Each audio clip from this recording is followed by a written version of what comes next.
Okay, so yes, we will have test 1 or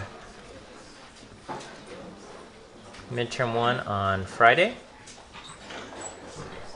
and it will cover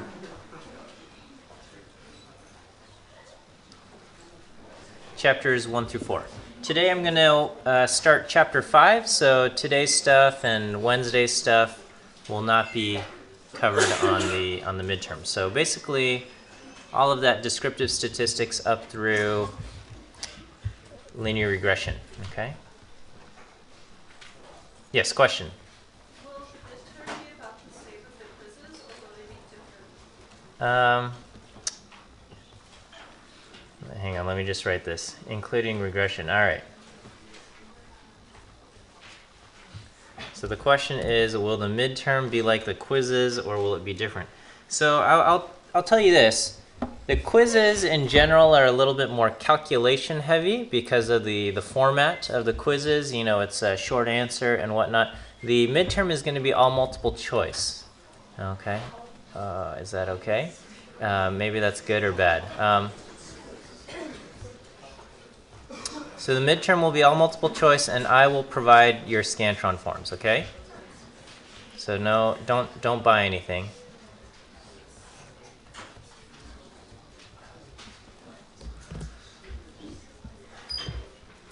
Is it similar? I don't know. I mean, I'm writing the questions, so they're both coming from my head, but students have complained that the midterm was more definition and concept heavy, and then the quizzes, and they studied all the calculation things, and I said, well, sorry, but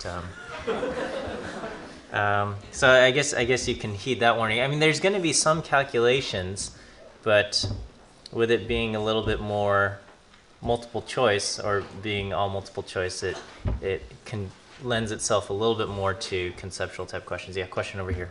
Do you have any example problems that you could provide? I don't have example problems. My recommendations would be to study in this order. Study my lecture notes, okay, and then study the homework. Okay, so I would say the notes first, and then I've asked clicker questions in there, and the notes. Yeah, homeworks. Yes, question back there. I'm sorry? I think it's wise. I would say the lecture notes will probably get you 90%, 90-something% of the content, and then there might be 5 to 10% that will come from your reading, okay? So I think the exam is very fair. I generally aim to have the median grade to be around 85. That's what I aim for, around something around there. I think we'll hit that. If there's a large discrepancy between what the class actually performs and what I was hoping for, then I can always make adjustments later. In the past, I haven't needed to curve grades. And I don't generally believe in, quote, curving. I don't like the idea that you guys are possibly competing against one another. But if the class performance overall is lower than what I anticipated, I could just add points to everybody's score if necessary. But in the past, that hasn't been necessary. So I'm aiming for a 85 medium, something around there, okay? I think it's fair. I think you guys will do fine. But we'll see. Okay. Any other questions? Yes, question. How many multiple choice problems is it? I don't know. You'll find out on Friday. It's completely reasonable. Okay, it's completely reasonable. All right.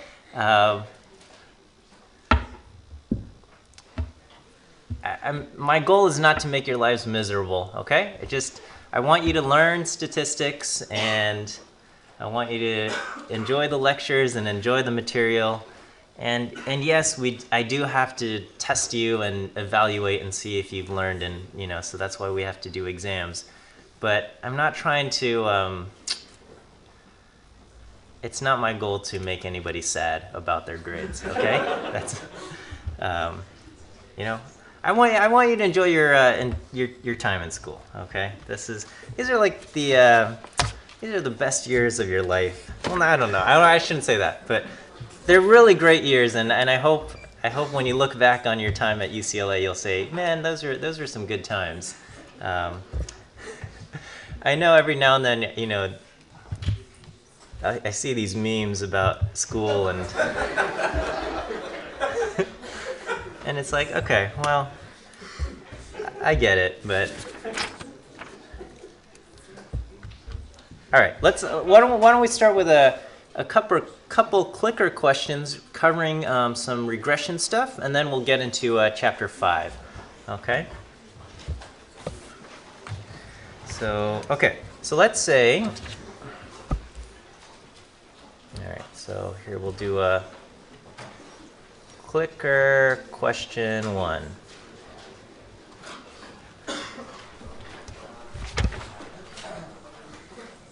Okay, so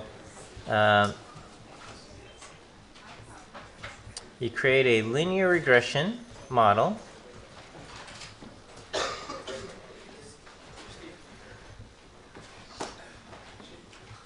between x and y, all right? And we'll say the scatter plot shows a linear relationship. We'll say a negative linear relationship. Okay, so this line here, scatter plot shows a negative linear relationship, basically justifies the use of a linear regression model. If there's no mention of the scatter plot, then you can't assume any kind of linear relationship there. Okay, so anyway, with the model, you plug in an x value and calculate y hat. Okay, in the so you calculate the prediction. Okay, and then we'll say in the actual data,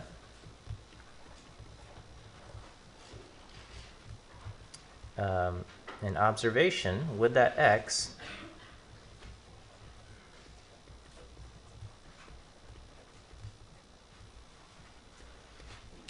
has a, we'll say, positive residual.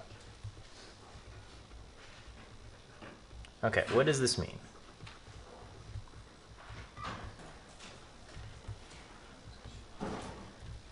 Okay, so let me put up your answer choices. We'll say your answer choices is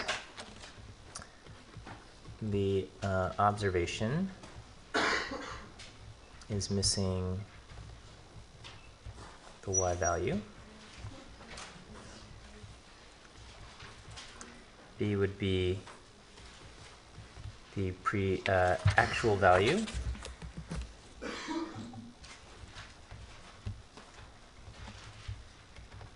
Is larger than our prediction. C would be the actual value is smaller than our prediction. And D would be that there are multiple observations with the same y. Okay, why don't we try that out? Your clickers should fire up here.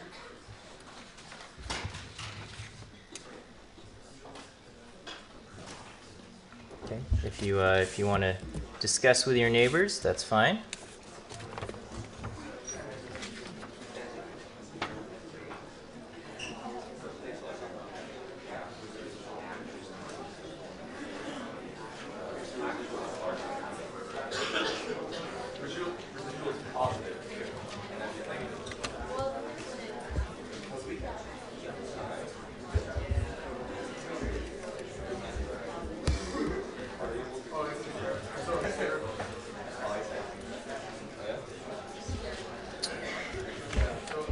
All right, we'll give you until, we'll say 1 minute, so 10 seconds. Get your clicks in, please. Okay, 5 seconds. Okay, so I'm going to hit stop here. So get your clicks in there. Okay, and let's see. Okay, by and large, most of you guys got that correct. The key here is that it has a positive residual. So positive residual, if you recall, the residual is equal to the actual minus the prediction.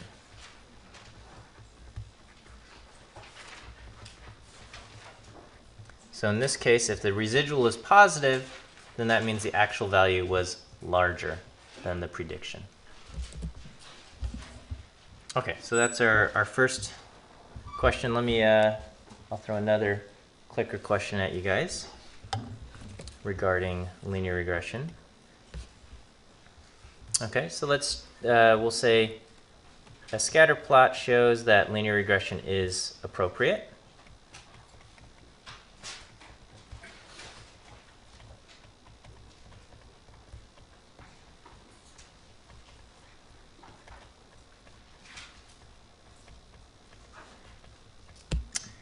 And over here we will say that your regression line has the following equation.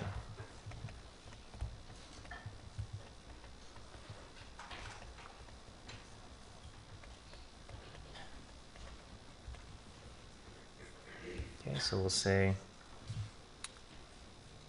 y hat is equal to 3 plus 0.54 x.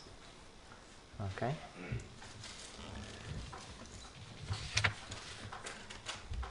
Okay, and perhaps we can just say, or predicted. Maybe we'll say predicted weight. Whatever we're talking about is 3 plus 0.54 x, 54 length. Okay. Okay, so we'll ask for the interpretation of the slope. And we will leave it as a true-false question. Okay, so true-false, we'll say the slope 0.54. This means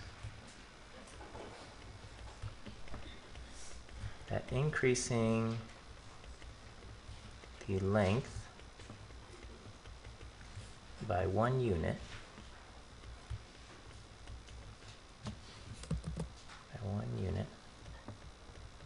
causes an increase of 0.54 units in weight. Okay, so go ahead and decide whether that is true or false. Okay, you can discuss with your neighbors. So this means that increasing the length by 1 unit causes an increase of 0.54 units in weight.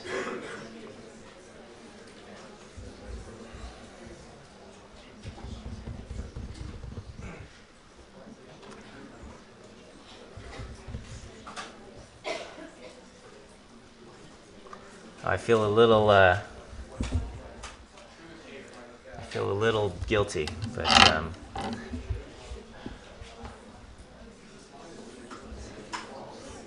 okay, I guess I'll just say read it carefully.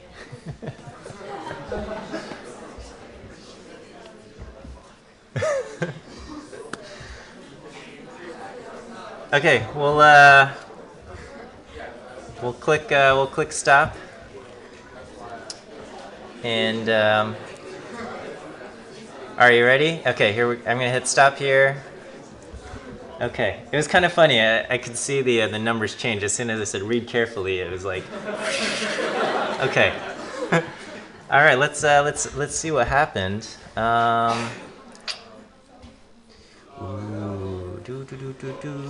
Okay, all right. Well, I'll leave you in suspense. No.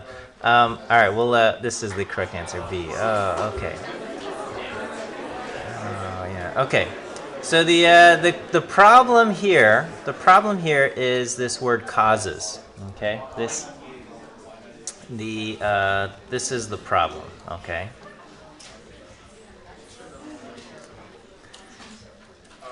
So the key is that, regression and correlation say nothing about cause, okay?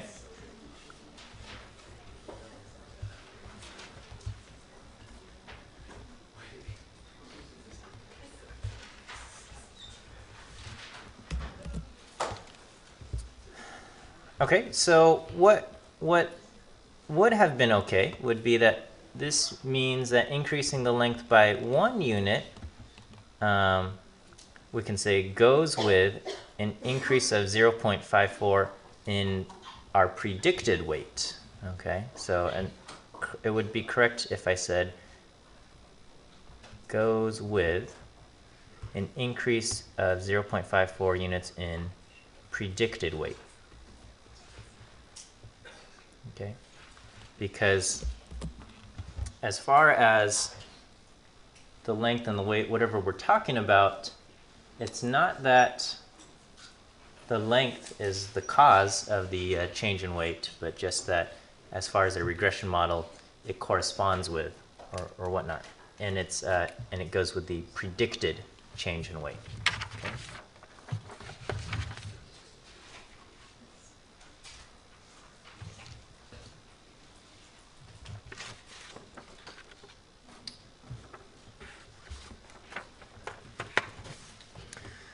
Okay, well, now we can start our actual content from Chapter 5. Chapter 5 is about probability.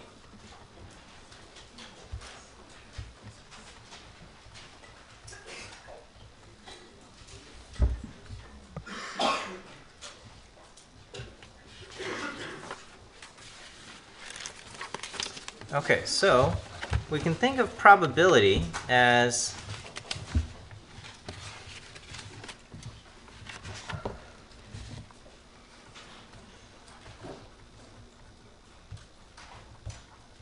probability is a numeric quantity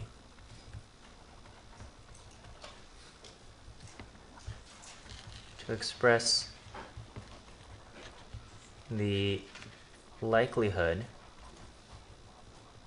or chance or whatever we want to say of an event happening.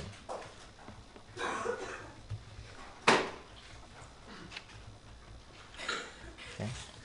So let's say we have some event A.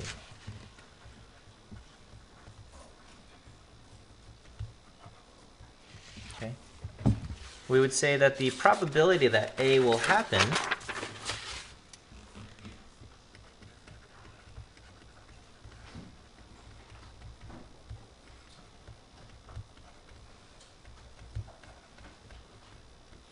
is expressed as the probability of A. Okay? We can also sometimes, some textbooks will have a little r, but it's the same thing. Okay? So the probability that A will happen is P of A. Okay? And then, and we would say that the probability is always a value between 0 and 1 inclusive.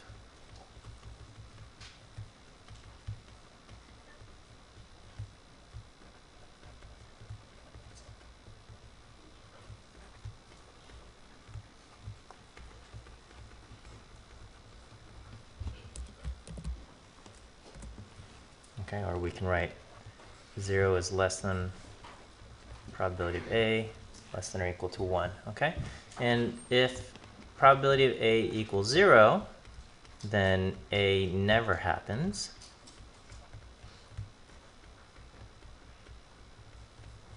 And if probability of A equals 1, then A always happens.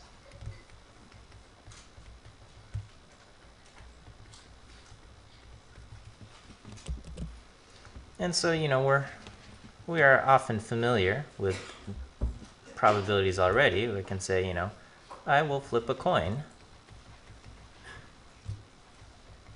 And I can say, the probability that the coin lands heads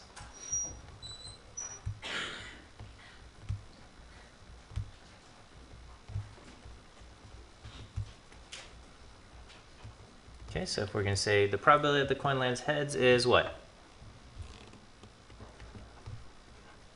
Is 0.5, and we can say probability of heads is 0.5. Okay, so this is, I think we're familiar with kind of this notion of probability here.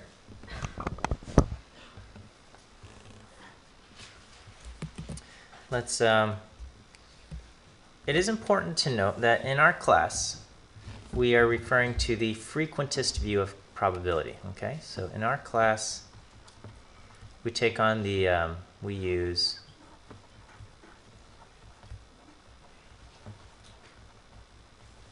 the frequentist, or also called the classical view of probability. Okay, this is versus in kind of in more modern statistics classes, you'll have the Bayesian view. Okay, but as far as our course goes, we're looking at the frequentist view of probability. And as far as the frequentist view of probability, this comes from the idea of doing a random trial many times. Okay, so the frequentist view is that, when we say the probability that the coin lands heads is 0.5, try to be consistent and not throwing that R. When we say the probability that the coin lands heads is 0.5, what do we mean?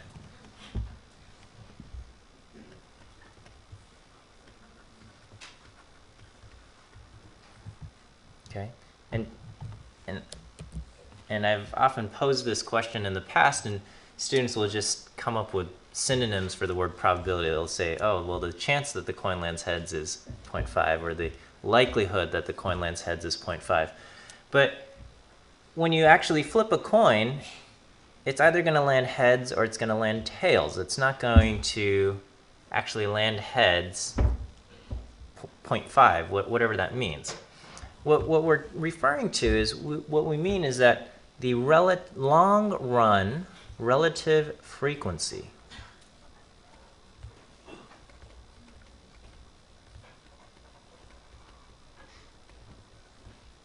is, or we can say approaches kind of refers to this idea of asymptotic, this asymptotic thing, approaches 0.5, okay? So, after, we'll say 10 flips, you could have, we'll just say 4 heads and 6 tails, okay? And in this case, our relative frequency would be 4 out of 10, 0.4. Okay, so my relative frequency of heads is 0.4. And the idea is, after 100 flips, perhaps we have, 52 heads. Okay? And so there, my relative frequency would be 52 out of 100, 0.52. Okay? And the idea is, as we increase the number of flips,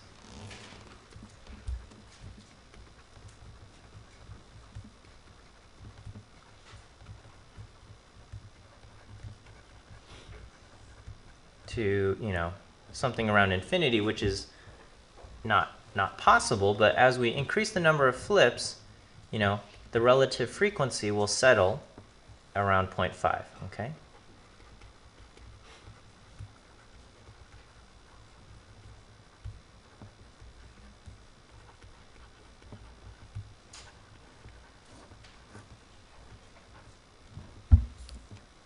Or technically at infinity, it will settle at 0.5, okay? But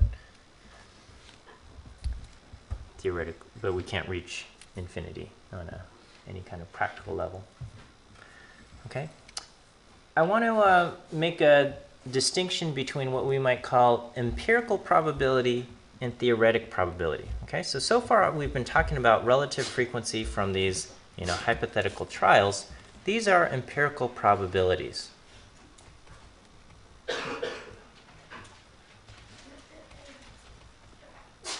Empirical probability, this is basically the relative frequency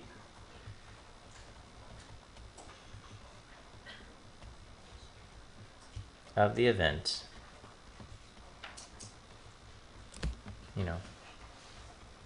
based on actual trials or simulated trials. Okay. This is, empirical probabilities are useful when the theoretic probabilities are too complicated. Okay, so I'll define what a theoretic probability is, but these are very useful when we do not fully understand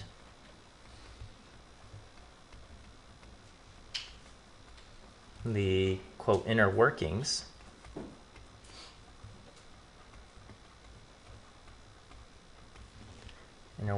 of some system.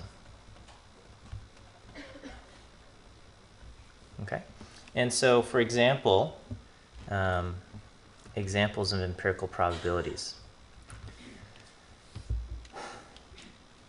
In the Super Bowl is coming up this weekend, okay, and it might say, I don't know what the odds are right now, but they might say, team, so we'll just say some other game, okay? We'll just say, some team has a, we'll say 62% chance of winning.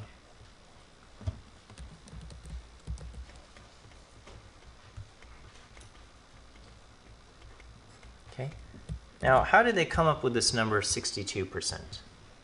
Is there some formula that you can say, oh, well, so-and-so is playing and so-and-so is playing and they've had this and this? Like, there's no formula in which you can plug in stuff and then suddenly get out 62%.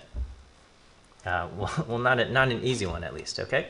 So there's a few different ways that, kind of these, ESPN and different sports analytics places work. One of them is through simulations, okay? So one method for coming up with this number is via simulation. Okay, and so,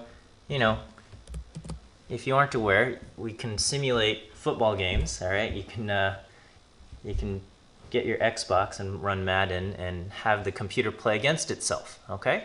And when you do that, one of the teams might win, okay? And what we can do is we can basically set up some kind of system similar to that where we run the game thousands and thousands and thousands of times, okay? And perhaps in, 10,000 simulations, in 62% of those games, team A wins, okay?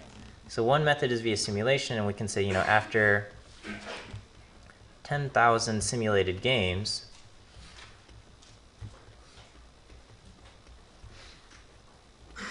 team A won 62% of the time.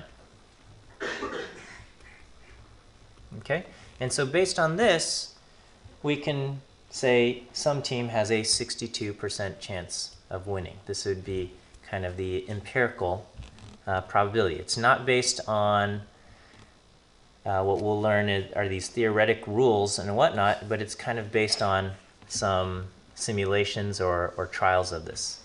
Okay. Another example, all right, is let's say you are diagnosed with some kind of terminal disease or maybe maybe curable disease. Okay, we'll say example. Let's say you're diagnosed with, this is a little bit morbid, but we'll just say diagnosed with cancer. All right, and then the doctor says, we estimate that you have a 70% chance of survival. Okay.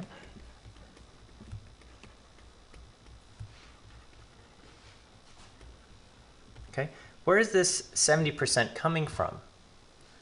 This 70%, it's not, we don't have a full understanding of the total inner workings of all of this stuff, but this 70% comes from the fact that in the past, other people with similar diagnoses, out of those people, about 70% of those survived. And therefore, our estimate of survival at this point of time is 70%. Okay, so this is coming from, in the past data of people with similar diagnoses,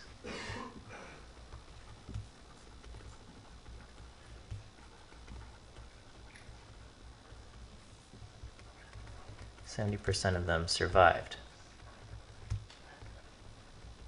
Okay, therefore, we estimate current survival to be 70%.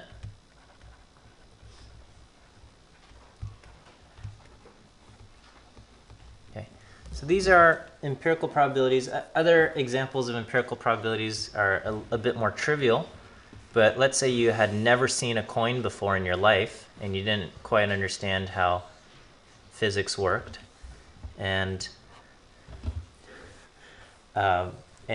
somebody says, well, what's the probability that this coin is going to land heads, right? Let's say, pretend you have never seen a coin.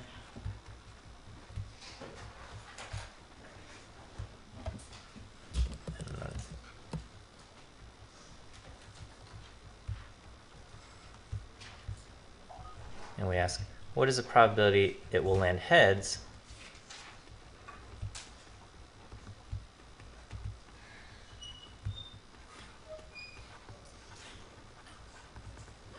Okay, well, what you can do to try to answer this question, if you don't understand coins or coin physics or whatever, is you can just start flipping the coin and seeing what happens. Okay, so one way to answer is begin flipping. Okay, so let's say you flip it 100 times and you get heads 47 times. Okay, our current estimate of the probability that the coin lands heads is 0.47. Okay, because in the 100 past trials it landed heads 47 times, 47% of the time. Therefore, going forward, we predict the coin would land heads around 47% of the time. So our empirical probability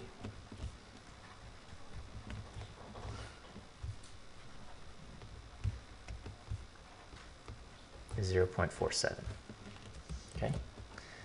Okay, so empirical probability, you can take entire courses devoted to the idea of simulation and setting up studies to try to estimate empirical probabilities because the inner workings of things are too complicated. Okay, you can take computational statistics and things like that, which I do teach. So if you're interested, I'll plug my class there.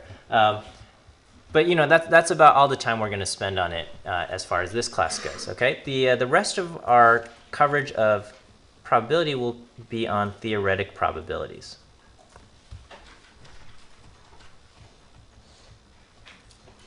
Okay, so theoretic probabilities, these are based on kind of mathematical concepts or axioms.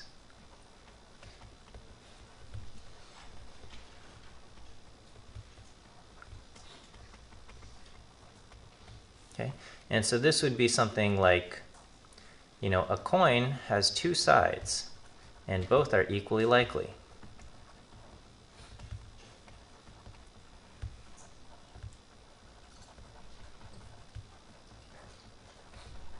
Therefore, the probability that the coin lands heads is going to be 1 out of 2 or 0.5.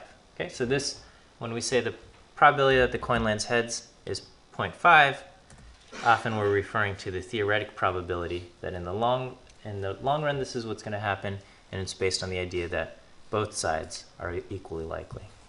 Okay, and you know there's a lot more rules where this comes from, and that's what we're gonna look at in this chapter. Okay, so we will learn the other rules. Okay, and this leads into what we call the law of large numbers, or we might say LLN.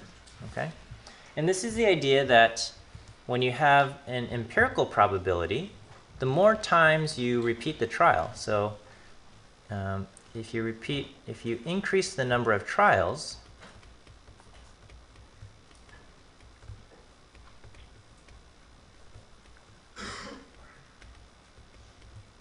basically the observed empirical probability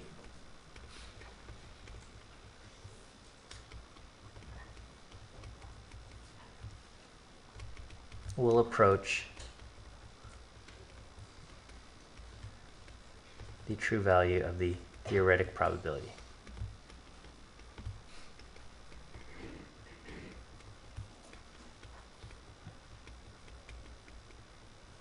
Okay, this is, I should say, paraphrased.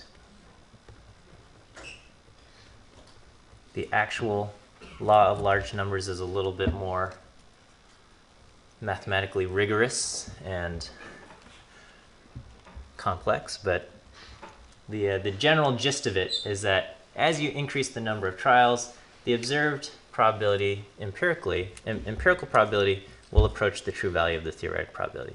So kind of like if you flip the coin more times, then the proportion of heads you observe will get closer and closer and closer to 0.5. Question, yes? Is this law like mathematically proven, or is it just something that we can see? It is mathematically proven, okay? And the proof is, we'll just say, beyond the scope of the course, okay? You can look it up on Wikipedia and have fun with that.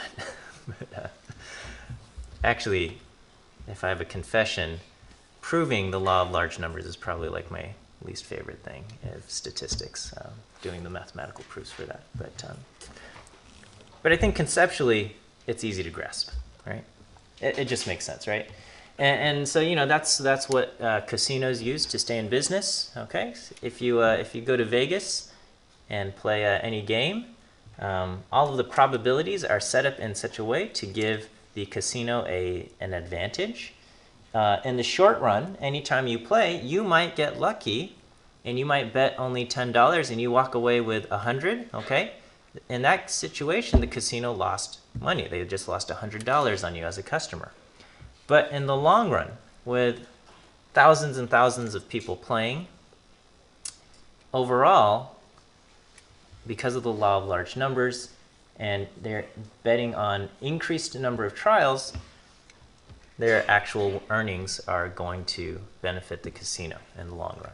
Okay, but of course, on any given day, the customers might have good luck, and the casino could take a loss. That is possible. All right, so let's cover some things. We have something called the complement of an event. The complement is spelled with an E. So there's complement, a nice thing you say to someone, but then we have the complement of an event. And this is the outcome where the said event does not happen.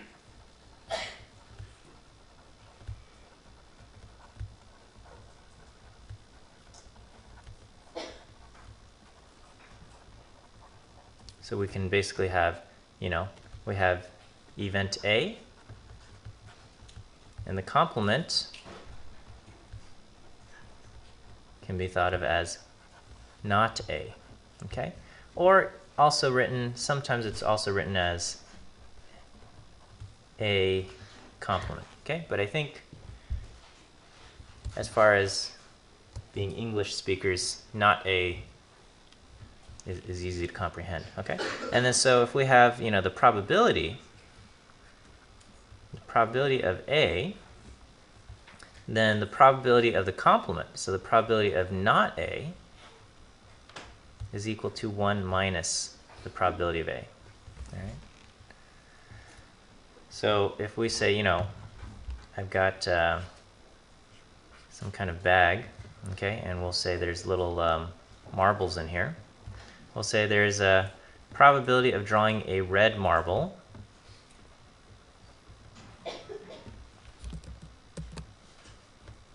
is equal to 0.3. Then the probability of drawing something that is not red is going to be 1 minus 0.3, 0.7.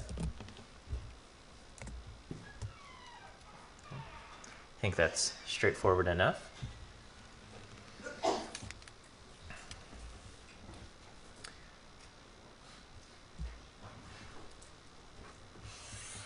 Okay, we also have situations with simple outcomes. Okay, simple outcomes are situations where every outcome is equally likely.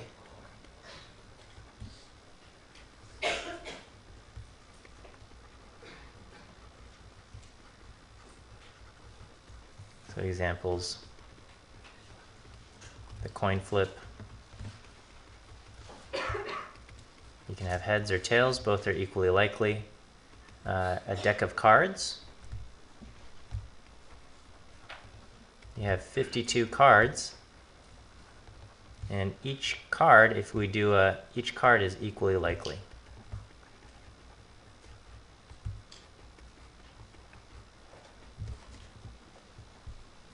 Okay, so we can say event A is equal to, some collection of simple outcomes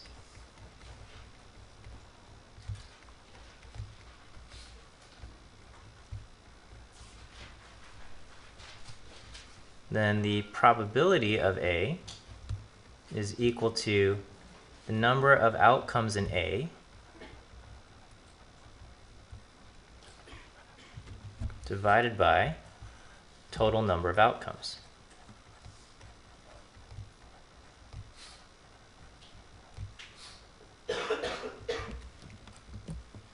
I also think this is something that feels intuitive to us, right? So we could say, in a deck of 52 cards, here I've got a picture of a deck of cards. Okay, let me, so if I say, here's a deck of 52 cards, and I ask, what is the I'm going to draw a card at random, and I ask, what is the probability that card is a face card? What is the probability that a random card is a face card? Well, we would go through and we would count how many face cards there are, all right? So face cards are Jack, Queen, and King. They are the cards where there's a person's face on them, okay? Aces are not face cards, they are aces, okay, or high value cards. They're not face cards, neither are tens, okay? So the face cards are the ones with faces on them, and if we count them up, there are 12 of them, all right? So there are 12 face cards in the deck.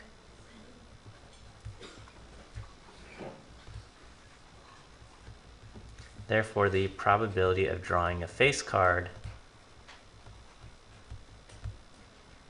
is 12 divided by 52 cards total, right?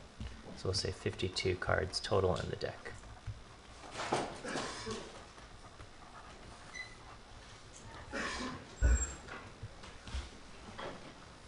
So we have 3 out of 13. Okay. All right, we'll end here for today, and we'll see you guys on Wednesday.